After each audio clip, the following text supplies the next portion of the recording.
శంషాబాద్ ఎయిర్పోర్ట్లో మలయాళం నటుడు వినాయకన్ అరెస్ట్ అయ్యారు.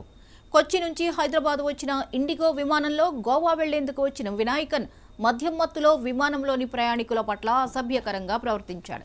వినాయకన్పై ప్రయాణికులు సిఐఎస్ఎఫ్ అధికారులకు ఫిర్యాదు చేశారు. దీంతో వినాయకన్ను అదుపులోకి తీసుకున్న అధికారులు ఎయిర్పోర్ట్ పోలీసులకు అప్పగించారు.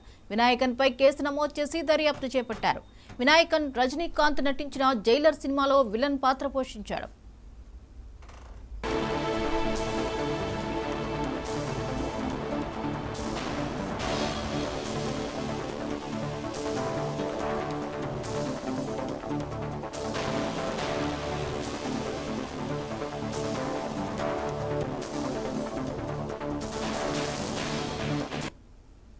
సాయంత్రం 6 గంటల సమయంలో సిఐఎస్ఎఫ్ ఇన్స్పెక్టర్ నాకు కంప్లైంట్ ఇవ్వడం జరిగింది. వాళ్ళు ఏంటంటే ఈ ఇండిగో 4:30కు వచ్చిన కొచ్చి నుంచి